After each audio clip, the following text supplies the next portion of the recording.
तो मैंने कहा चिंता मत करो, अगली बार उसकी राम नाम सत्य है कि यात्रा ही निकलेगी। अगर अपराधी उसने बड़े गर्व के साथ कहा कि मैंने चीन को इसलिए पछाड़ने में मदद की क्योंकि हमारी सरकार ने कहा था कि गोल्ड मेडल लाओगे तो डिप्टी एसपी का पद सीधे सीधे दे देंगे।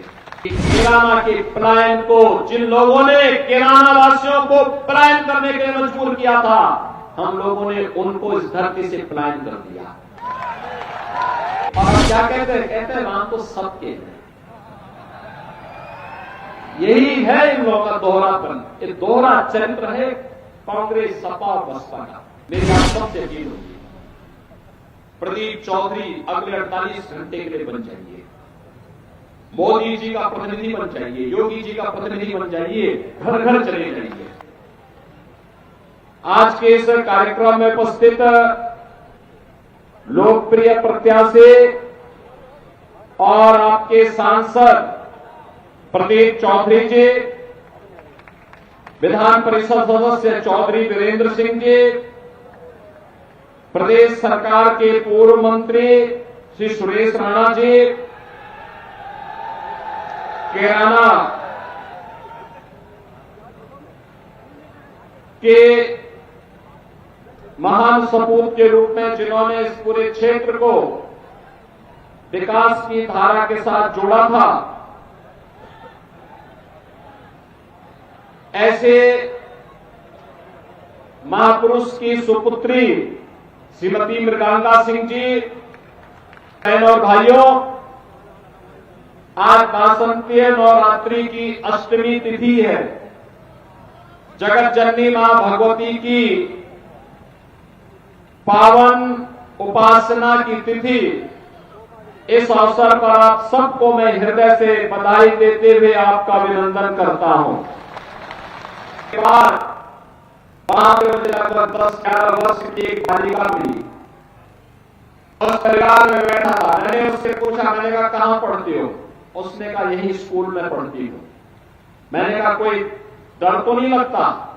कहा अब डर नहीं लगता है, लेकिन एक दिन मैंने देखा कि मेरे पिता को जिस अपराधी ने गोली मारी थी वो कहीं इधर चौराहे पे दिखाई दिया था। तो मैंने कहा चिंता मत करो, अगली बार उसकी राम नाम सत्य है कि यात्रा ही निकलेगी। अगर अपराधी इस तरीके से घूम करके दहशत पैदा करेंगे तो फिर आने वाली उसकी 7 पीढ़ियां तय करेंगी कि क्या उसके साथ व्यवहार होना है, आने वाले समय में अपराध कैसे होता है। इस अपराध के बारे में उनकी 7 पीढ़ियां सोचेंगे। बहनों और भाइयों, मुझे प्रसन्नता है, बाद में कुछ दिनों के बाद उस मीडिया का एक पत्र मेरे पास आया, कहा हम अब सुरक्षित हैं। यहाँ के नौजवानों के अंदर उनकी सामर्थ्य को देखते हुए प्रदेश का पहला स्पोर्ट्स यूनिवर्सिटी हम लोगों ने इसी पश्चिमी उत्तर प्रदेश में मेरठ में दे दिया है।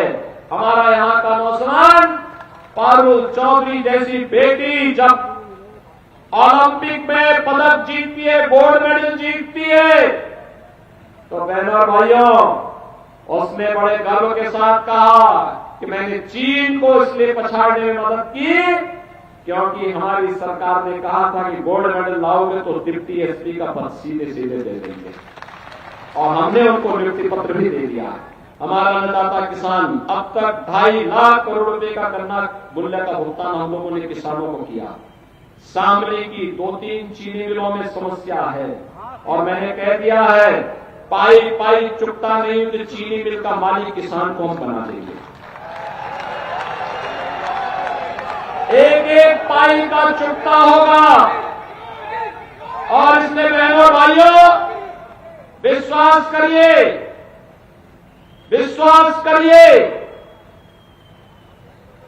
जब हम लोग आए थे 115 चीनी मिलें भी नहीं चल रही थी, और उसके बाद जब सुरेश राणा जी को मंत्री बनाया, इन्होंने नई चीनी मिलों को बनाने का काम किया।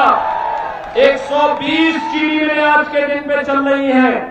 120 में से 105 एक सप्ताह के अंदर गन्ना मूल्य का भुगतान करने पे आ गई हैं। 15 चीनी मिलों को हमने नोटिस जारी कर दी है और कह दिया है कि अगर गन्ना मूल्य का भुगतान समय पे नहीं हुआ, पिछला बकाया भी नहीं दिया, तो पाई पाई की वसूली हम लोग करना जानते हैं और किसान, अन्नदाता किसान की कोऑपरेटिव बना करके हम चीनी मिलों को सौंप देंगे। गन्ना मूल्य के भुगतान को लेकर के श्री प्रसन्न चौधरी हमारे विधायक है, वो अभी मुझसे कह रहे थे कि ये काम होना चाहिए। मैंने कहा निश्चिंत रहिए, कहीं कोई समस्या नहीं आएगी, लेकिन ये सारे कार्य तो हम लोग करने के लिए बैठे ही हैं, लेकिन लोकतंत्र ने आपको एक अधिकार दिया है और ये जो परिवर्तन देश के अंदर, प्रदेश के अंदर, शामली के अंदर हुआ है वो ठीक है। आपने आशीर्वाद दिया, मोदी जी देश के प्रधानमंत्री बने, मोदी जी के नेतृत्व में सारे कार्यक्रम हुए, लेकिन इसका श्रेय आपको जाता है क्योंकि आपने ही सही जगह वोट देकर के सरकार चुनी। और इसीलिए मैं आज आया हूं आपसे कहने के लिए बहनों और भाइयों कि कैराना के पलायन को, जिन लोगों ने कैराना वासियों को पलायन करने के लिए मजबूर किया था, हम लोगों ने उनको इस धरती से पलायन कर दिया। अब यहां कोई पलायन नहीं करा सकता, यहां पर कोई पलायन कराने का दुस्साहस नहीं कर सकता। यहां की पहचान को किसी को खिलवाड़ करने की छूट नहीं दे सकते। और बहनों और भाइयों, इसीलिए मैं शामली का आह्वान करने के लिए आया हूं। हमें मोदी जी को देखना है, देश को देखना है। जिस प्रभु के लिए कांग्रेस ने, समाजवादी पार्टी ने, बहुजन समाजवादी पार्टी ने, जिस प्रभु के लिए हम लोगों को कहा कि प्रमाण दीजिए, अरे हमारा संबोधन ही प्रमाण है, हम राम राम कह रहे हैं, ये हमारा प्रमाण है। लेकिन हमसे कहा गया अयोध्या में ही राम पैदा हुए, आप इसका प्रमाण दीजिए। बहनों और भाइयों, आज प्रमाण माननीय उच्चतम न्यायालय ने दे दिया और अब तो प्रभु राम लला का भव्य मंदिर भी बन गया। 500 वर्षों के बाद ये शुभ अवसर आया है, तो हमारी पीढ़ी तो सौभाग्यशाली है कि अयोध्या में हमने अपनी आंखों से राम लला को विराजमान होते हुए देखा है। और हमारे पूर्वजों का संबोधन था राम राम का, और राम राम का संबोधन भी सार्थक हुआ है। हुआ है ना? हुआ है ना? राम राम का संबोधन सार्थक हुआ है ना? और इसीलिए कह रहे हैं, एक कांग्रेस के लोग तब कहते थे राम हुए ही नहीं, और अब क्या कहते हैं? कहते हैं राम तो सबके हैं। यही है इन लोगों का दोहरापन, ये दोहरा चरित्र है कांग्रेस, सपा और बसपा का। और भाइयों, मैं आज आप सबके बीच में आया हूं आपसे कहने के लिए, भारतीय जनता पार्टी और राष्ट्रीय लोकदल ने कैराना लोकसभा सीट पर श्री प्रदीप चौधरी को फिर से प्रत्याशी बना करके आपके आशीर्वाद के लिए भेजा है। और बहनों और भाइयों, कल सायंकाल प्रचार कार्य बंद हो जाएगा। 18 को एक दिन का विश्राम होगा, घर घर आप जा सकते हैं। और मेरी आप सबसे अपील होगी, चुनाव के दौरान प्रत्याशी घर घर नहीं जा सकता, गांव गांव नहीं जा सकता, बहुत बड़ा होता है संदेश क्षेत्र। मेरी आप सबसे अपील होगी, प्रदीप चौधरी अगले 48 घंटे के लिए बन जाइए, मोदी जी का प्रतिनिधि बन जाइए, योगी जी का प्रतिनिधि बन जाइए, घर घर चले जाइए, एक एक वोट को पोल कराने में लग जाइए।